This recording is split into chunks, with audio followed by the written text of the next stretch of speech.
las jornadas permanentes de economía política organizadas por el Banco Central en esta primera actividad que se refiere a la crisis del capitalismo, una mirada desde el sur. Estamos con el profesor Alejandro Valle Baeza, economista de la Universidad Nacional Autónoma de México, la UNAM. Profesor Valle Baeza, una de las líneas de investigación desarrolladas dentro de su trayectoria es todo lo que tiene que ver con la teoría del valor trabajo, la situación de los trabajadores, igualmente todo lo que la relación internacional, Estados Unidos-México, por ejemplo, que ha hecho unos trabajos bien interesantes. Bueno, el profesor Valle Baeza se mueve en todo caso en lo que es la corriente heterodoxa y crítica del pensamiento económico latinoamericano. Además hay un dato importante del profesor Valle Baeza, que es que pertenece a la junta directiva de la Sociedad Latinoamericana de Pensamiento, de Economía Política Latinoamericana, ¿no? El CEPLA, mejor conocido como CEPLA, que es una iniciativa que justamente creo que se inició, se formuló en México, ¿no? En un congreso, en un encuentro, un coloquio de economistas.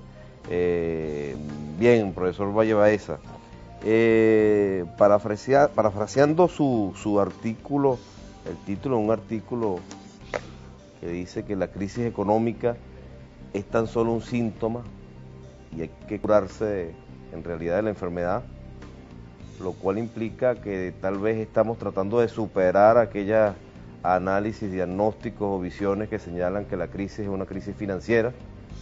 ¿Qué nos puede decir de este diagnóstico? ¿Qué nos puede decir de un diagnóstico más cercano a la realidad latinoamericana, más cercano de estos pueblos sometidos a la dependencia, a la dominación y a unas relaciones desiguales con respecto al sistema capitalista mundial?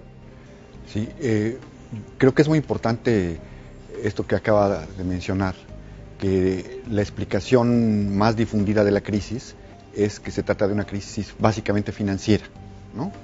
Una crisis básicamente financiera que se explicaría por banqueros demasiado codiciosos, por autoridades laxas, ¿no? Y cuya solución, en consonancia con esto, sería que los banqueros en el futuro se porten mejor, ¿no? Que tengan mayor calidad moral y que las autoridades reparen sus fallas y se dediquen a hacer bien lo que hicieron mal en el pasado, ¿no? Esa es la interpretación. Generalmente en esta interpretación se omite hablar de cuestiones muy básicas, como que las crisis son recurrentes desde el inicio del capitalismo hasta nuestros días, ¿no? Las crisis como la actual no las ha habido antes en la historia de la humanidad, ¿no? Había crisis de origen natural, aunque siempre mediadas por la situación social. Por ejemplo, había un temblor o había una enfermedad como la peste europea que destruye a la mitad de la población europea, y el origen es una enfermedad, es un bacilo transmitido en las grandes aglomeraciones urbanas que se produjeron en la Edad Media. Entonces hay una causa natural, una enfermedad que no produjo el hombre, mediada socialmente, porque las concentraciones urbanas las produjo el hombre, ¿no? Siempre ha habido estas desgracias, ¿no? Con una causa natural y una mediación social. Pero las crisis capitalistas se producen cada 5 años en promedio en Estados Unidos, que es el país que tiene mejores estadísticas, menos de 5 años. O sea, hay prácticamente la certeza de que vamos a estar con crisis. Desde mediados del siglo XIX hasta nuestros días, que hay estadísticas sobre el fenómeno, ha habido una crisis cada 4 años y 8 meses en Estados Unidos, ¿no? A veces se tardan 10 años, a veces hay una cada 2 años, esto es un promedio, ¿no? Pero lo que desde hace algún tiempo se pensaba es que no habría crisis fuertes, de gran intensidad, ¿no? Hubo crisis muy intensas en el siglo XIX, a fines del siglo XIX, en los 70s, en los 90s del siglo XIX y en los 20s del siglo pasado, ¿no? Desde la crisis de los 20s, que se inicia en 29, más bien es la crisis de los 30s, que se inicia en 29 y que termina solo hasta con la entrada a la Primera Guerra Mundial en todo el mundo, se pensaba que no volverían a haber crisis importantes porque el capitalismo aprendió de sus errores, ¿no? En aquel entonces lo que ocurrió es que se rompió la cadena de pagos, que los bancos no pudieron hacer frente a sus compromisos, que se especuló mucho en todo el mundo y que el capitalismo falló de manera catastrófica, ¿no? Se pensaba que se podía destruir el capitalismo en el siglo pasado. Había en los Estados Unidos, según las estadísticas oficiales, 25% de desempleo, el producto cayó 40% en 2 años, entonces se esfumó la mitad de la producción, ¿no? Y se pensaba que no iba a haber otra vez esos problemas, porque después de eso las dificultades nunca volvieron a ser tan intensas. Se dijo, se resolvió el principal problema. En principios de los 70, Paul Samuelson dijo una frase que yo me gusta mucho citar, porque dijo: el dinosaurio de la preguerra se transformó en la lagartija de la posguerra, ¿no? No habrá más crisis. Y dijo esto ante la National Bureau of Economic Research, que es la oficina encargada de ponerle fecha a las crisis, de estudiarlas en los Estados Unidos, de los ciclos, porque el nombre también es importante. Ellos no quieren el nombre crisis, ¿no? Prefieren eso que usted dice, el nombre de ciclos, que es mucho más neutro. Entonces dijeron, no habrá crisis, esta oficina la deberíamos cerrar, exactamente cambiar su objetivo, ¿no? Estamos ante la misma situación que la Asociación Estadounidense de Estudios contra el Cáncer, el día que descubrieran una cura contra el cáncer, ¿no? Estarían felices de haber resuelto el problema, más que preocupados porque desaparece su principal sentido, ¿no? Entonces estamos en esa situación, dijo Samuelson. Y como él, muchos otros estaban totalmente optimistas. Y estos ciclos de optimismo, este optimismo duró decenas de años, ¿no? Ahora estamos entre una crisis no tan fuerte en un sentido como la crisis de los 30, pero sí en una crisis importante del capitalismo, que puede ser muy grave, mucho más de lo que nos imaginamos, ¿no? ¿Usted puede puntualizar cuáles son esos aspectos que distinguen a esta crisis con respecto a las otras? Sí. Primero quisiera recordar o destacar lo que es una crisis, ¿no? Es una caída enorme en la producción, en el empleo, que paradójicamente no se explica por la falta de medios de producción, ¿no? Una crisis de origen natural como la que se produce por un temblor es porque se destruyen las fábricas, se destruyen las empresas de algún país por efecto de este temblor. Y en el capitalismo la producción, en el medioevo la producción caía porque se destruían medios de producción. Ahora es el propio capitalismo quien destruye los medios de producción, ¿no? Pero antes de destruirlos los mantienen activos mucho tiempo. Eso es una crisis. Hay los medios de producción para producir, hay los trabajadores deseosos y capaces de producir, y todo se congela, no se produce durante algún tiempo de acuerdo a las capacidades de la sociedad, y esto es más grave o menos grave, ¿no? Se pensaba que no habría otra vez algo tan grave como la crisis de los 30, pero este optimismo es de tipo más bien propagandístico, ¿no? Los gobiernos frecuentemente dicen que no hay crisis, actúan siempre tratando de diluir el problema e ignorando los problemas de crisis cuando los hay, ¿no? Por ejemplo, Japón entró en recesión en 89, nunca cayó tan intensamente como en la crisis de los 30, y sin embargo hasta la fecha no se recupera Japón. Es la segunda economía del mundo y no produce hoy en consonancia con su capacidad de producción. Sigue estando estancado. Algunos de los problemas que hubo a fines de los 80, por ejemplo, la bolsa de valores japonesa llegó a estar en los 39,000 puntos. Hoy anda en los 11,000, 12,000, 13,000 puntos. Está al 30% de lo que llegó a estar en el pico. Los bienes raíces japoneses llegaron a tener valor nominal superior a toda la tierra en Estados Unidos. Un país tan pequeño como Japón valía más que toda la tierra estadounidense. De ese tamaño fue la burbuja especulativa de bienes raíces en Japón, y hasta la fecha no se recuperan los precios. Entonces son crisis muy largas las que estamos viviendo, pero son de estancamiento, ¿no? Sin que se resuelvan los problemas de fondo. Y ese estancamiento no es que llega, hay unos límites para esa misma expansión. Soy la segunda economía mundial, o soy la primera, pero tengo un tope. Así es, parece que eso está haciendo, pero un tope que no tiene una explicación física, sino puramente social, ¿no? Y es ahí donde se necesitan explicaciones heterodoxas, ¿no? Es ahí donde el marxismo tiene una explicación que no tienen las otras teorías, ninguna. Solo hay dos teorías que explican que la crisis es inherente al capitalismo. Una ligada al pensamiento convencional, que es la economía post-keynesiana, que dicen que la crisis es inherente al capitalismo, pero es de origen financiero básicamente. Es la falta de regulación financiera lo que, junto con la codicia inherente de toda la economía capitalista, lo que provoca la crisis. Y esto, cuando se resuelven algunos de los problemas, no se resuelven de manera definitiva, sino se pospone su solución. Es algo de lo que plantea el post-keynesianismo. Cuando hay una crisis financiera, lo que hay que hacer es socializar las pérdidas, ¿no? Que las empresas que perdieron recuperen parte de sus ganancias, pero a costa del trabajo de toda la sociedad. Y esto se hace y por algún tiempo se funciona, pero la solución hace que las empresas vuelvan a arriesgarse porque saben que sus pérdidas se van a socializar. Entonces hace que los problemas no se resuelvan de manera definitiva, sino que los pospone y los agranda. Solamente los poskeynesianos y los marxistas afirman que debe haber crisis y que pueden llegar a ser más graves o tan graves como las anteriores. Pero el marxismo, a diferencia de los poskeynesianos, sostiene que el principal problema está en la producción, no en la circulación, no en las finanzas. Y es ahí donde el marxismo es muy original. El marxismo afirma que el incremento capitalista de la productividad es lo que ocasiona una crisis. Si se incrementa la productividad de manera capitalista,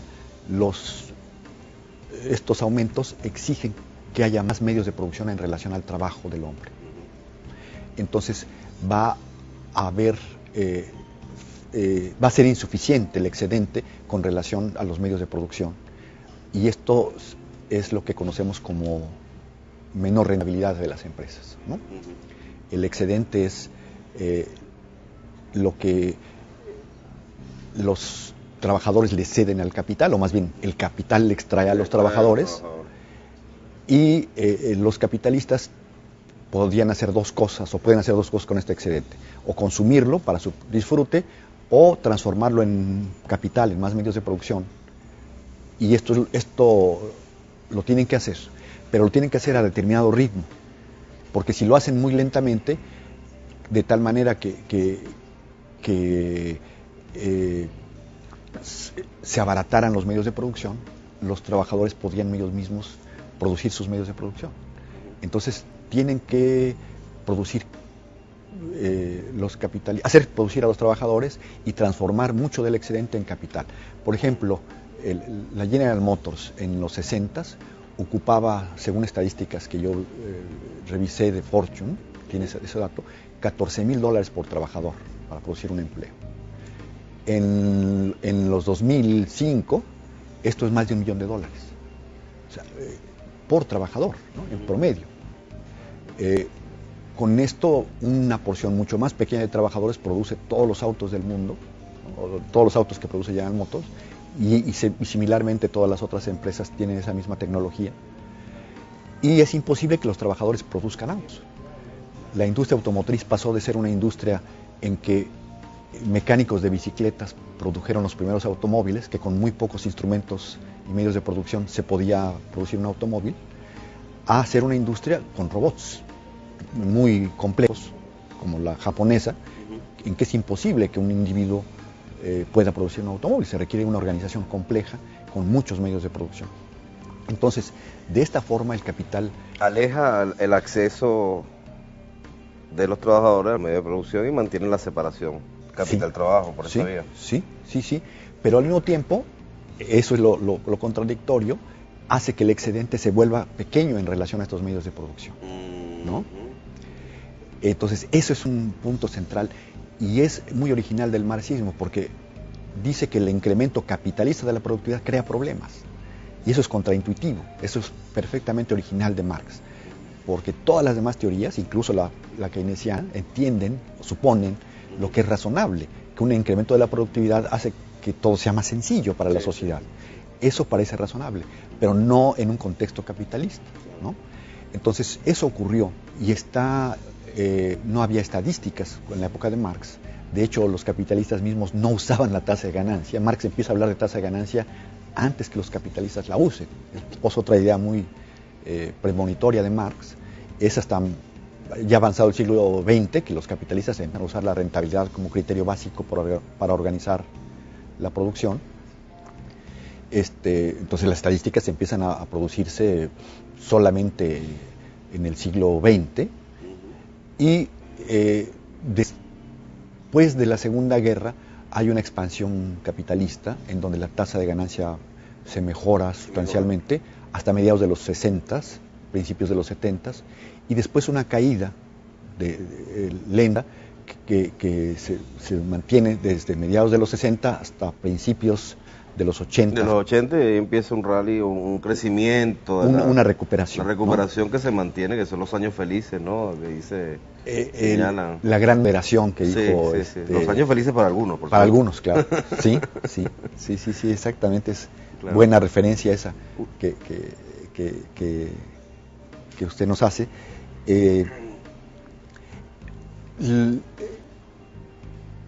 Las crisis que hay cuando la tasa de ganancia desciende son muy fáciles de entender, ¿no? Porque si está cayendo la rentabilidad de las empresas, aunque esto sea en promedio un fenómeno relativamente suave, no lo es para algunas empresas.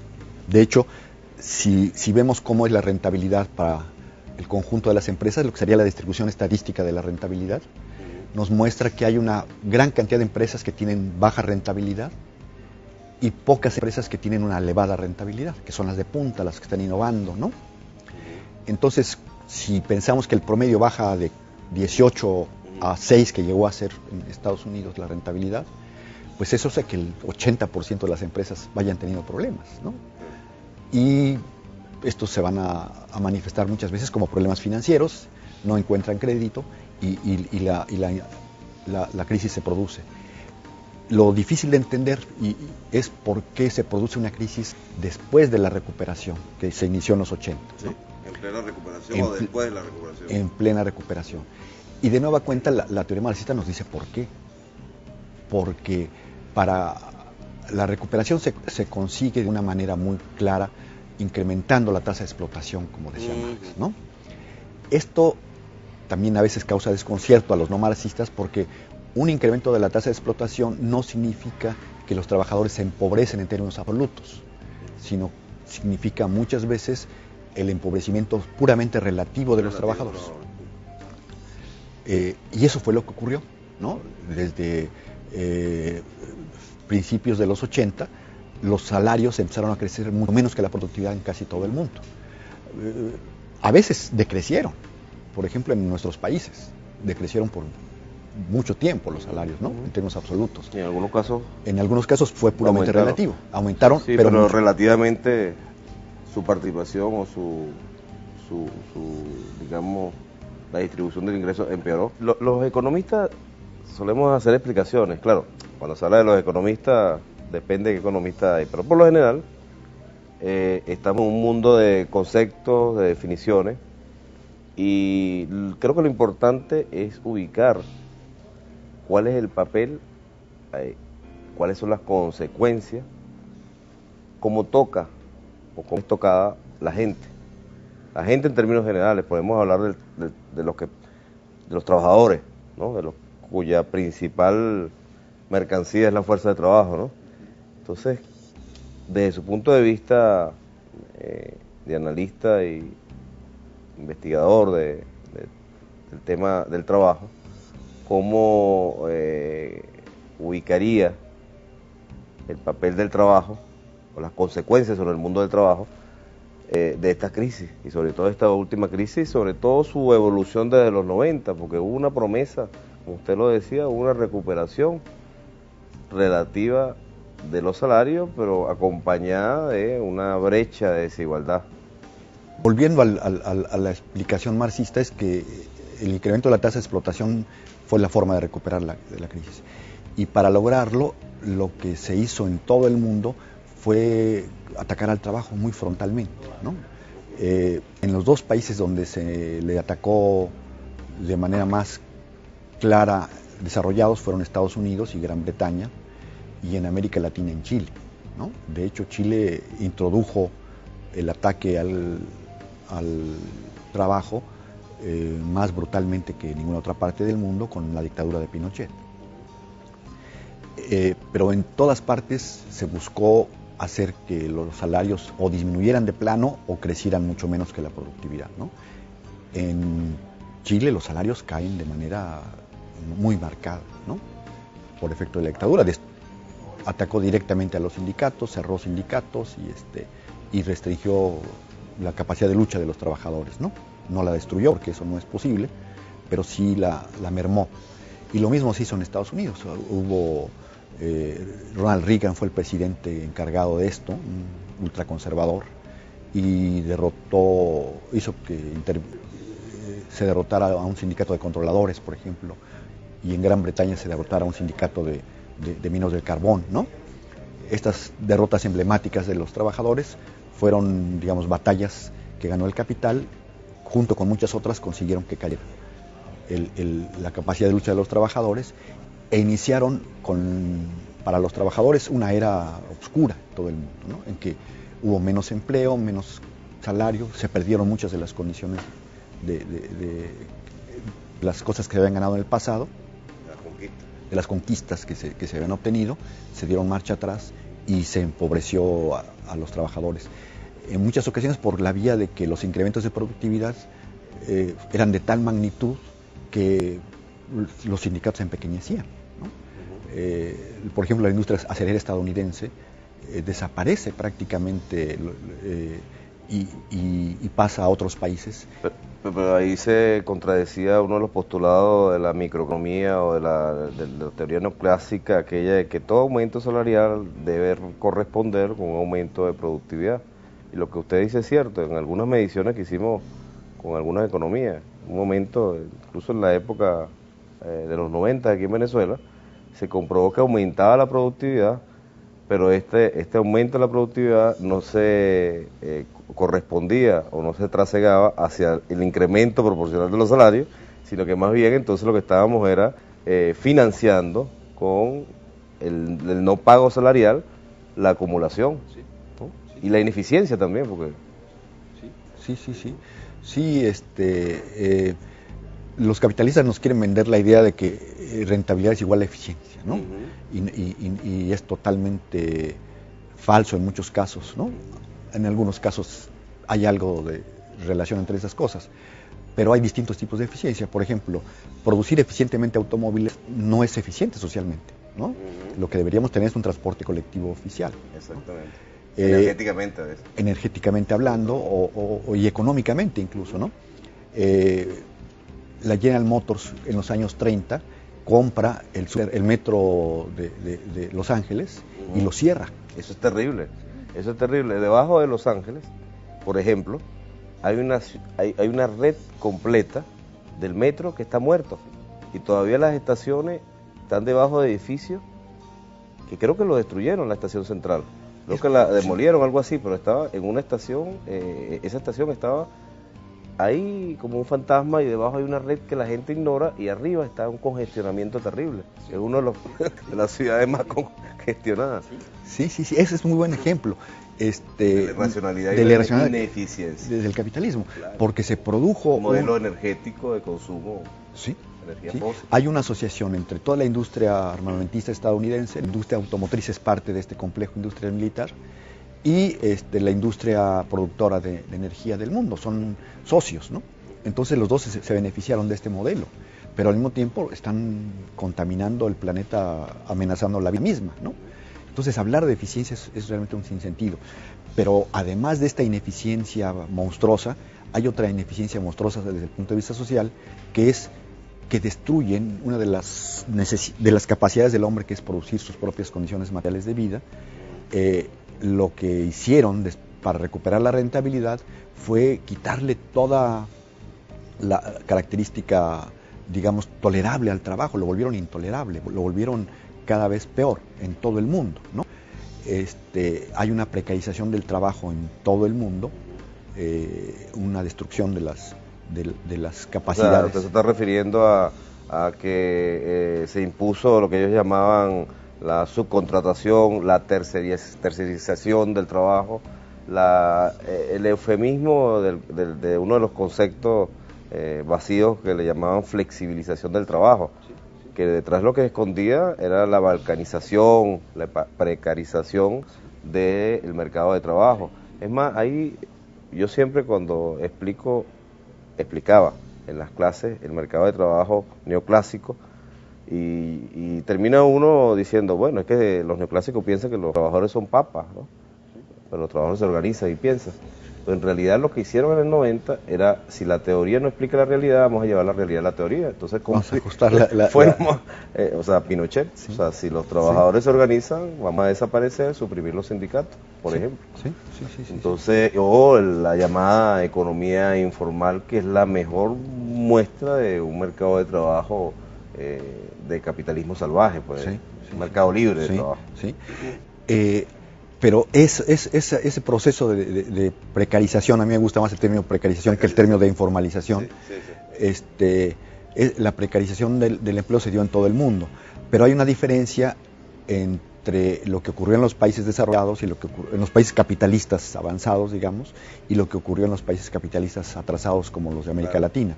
Porque mientras que allá se dio desde un grado de asalariamiento de la fuerza de trabajo muy elevado, o sea, había una gran cantidad de asalariados ya que tienen una posición aceptable y que se fueron empobreciendo después de haber estado relativamente bien. En el caso de los países pobres como los nuestros, se trató de campesinos que fueron despojados de su capacidad para producir sus condiciones de vida, a veces con violencia económica que no es tan visible, pero finalmente es igual. Fueron despojados de su carácter de productores autónomos y pasaron a ser trabajadores marginales de la ciudad, que no producen, ¿no? Que no producen más que de manera muy precaria sus condiciones de vida, ¿no? Vendedores ambulantes, trabajadores y trabajadoras domésticas que tienen muy poca condiciones de trabajo, ¿no? Poca protección social, ¿no? O ausencia de protección social, no tienen seguros médicos ni pensiones. Entonces, en los países avanzados, el trabajador que tenía una buena posición se empobrece, ¿no? Y se precariza. Pero en los países como los de América Latina, un 40% en promedio, quizás sea más, de la fuerza de trabajo es totalmente precaria. O sea, 1 de cada 2 aproximadamente trabajadores en América Latina son precarios. Hay países que eso es mayor. Y hay países en donde esto es mucho mayor, ¿no? En los países más pobres esto es extremo. Al punto que con una crisis como la actual, esas personas que están a nivel prácticamente de sobrevivencia pasan a tener una posición infrahumana. En Haití se difundió relativamente poco que se empezaron a vender galletas que están hechas con tierra y sal para paliar el hambre, pero no tienen ningún valor alimenticio. Y se vendieron en Haití, se siguen vendiendo, no he vuelto a leer sobre el tema, pero en países que tienen un ingreso más alto como México, por ejemplo, la gente deja de comer carne, o proteína animal, que se necesita 20 gramos por día según los nutriólogos, deja de comerla, y esto es fatal para la niñez, ¿no? No tiene remedio. O sea, una vez que un niño que está en desarrollo deja de ingerir proteínas animales en las cantidades requeridas, su inteligencia no va a ser suficiente. Su crecimiento físico va a estar enfermizo va a ser enfermizo toda la vida, va a tener un promedio de vida inferior.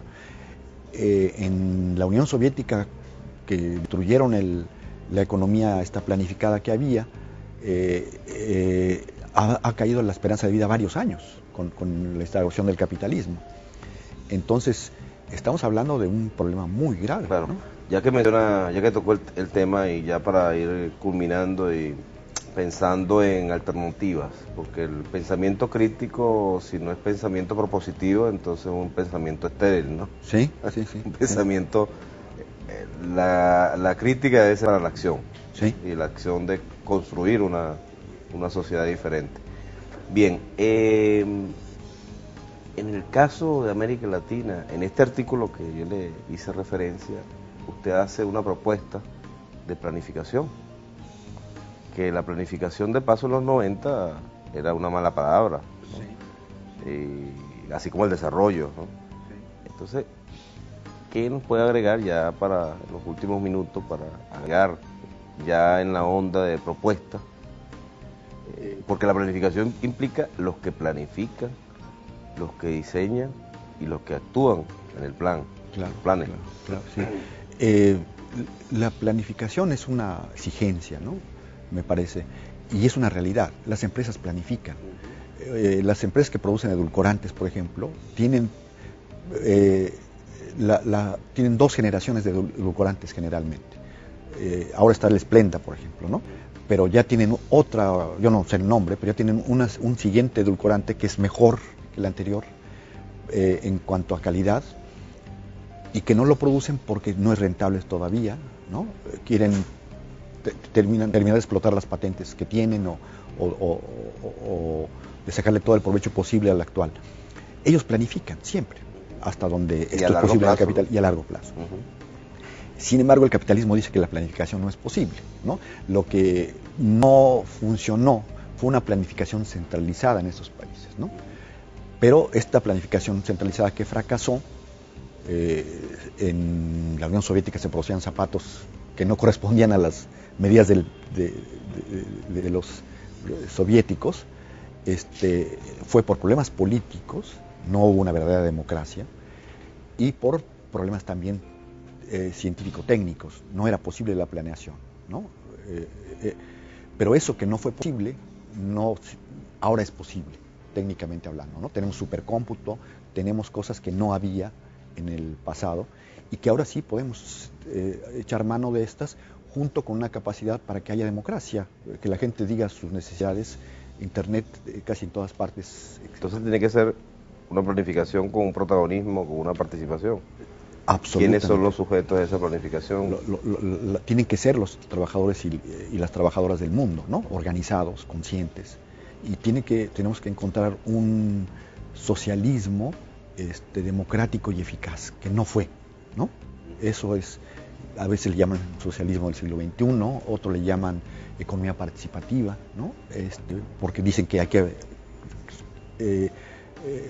eliminar el término que, aunque sea correcto desde el punto de vista científico, no lo es desde el punto de vista político, porque nadie quiere parecerse a lo que fueron esos países que se llamaban socialistas. Tenemos que construir algo nuevo, y tiene que ser democrático y eficaz. Y la democracia no se produjo en esos países, ¿no? No hubo democracia. Había una gran centralización de las decisiones, y la gente hoy no está dispuesta a eso, creo, en muchos países. Venezuela tiene muchos, está siendo ejemplo para muchos otros países, porque ustedes están construyendo, hasta donde podemos ver desde fuera, alternativas democráticas que no son que son originales, que no se han dado en otros lugares, y esperamos que tengan éxito. Nadie tiene la seguridad de que todo va a funcionar, pero que es un buen inicio. Me parece que sí hay una democracia mucho más participativa en Venezuela que en otros países, ¿no? Esperamos que sigan por esa vía y nos sigan dando algún ejemplo. Pero hay un estado socialista en la India que se llama Kerala, que tiene 20 años de gobiernos socialistas, no hay partido único, han ganado por elecciones y han conseguido, tienen índices de calidad de vida superiores a países mucho más ricos como México que Kerala. Entonces hay socialismos, hay diversos tipos de socialismo. Tenemos que aprender de los que están siendo exitosos y repudiar los que no lo fueron, ¿no? O los que no lo están siendo. Entonces es posible. Bueno, muchas gracias, profesor. Este último tema sobre la transición al socialismo o el postcapitalismo es el tema final de este primer ciclo de actividades, de eventos que vamos a tener hasta junio del 2010. Espero entonces, si es posible, tener su participación para que podamos profundizar con Ojalá y podamos con esas ideas, ¿no? Con sí, ese sí, compartir de ideas. Muchas gracias, profesor Baeza. No, muchas gracias a ustedes por la entrevista y por invitarme.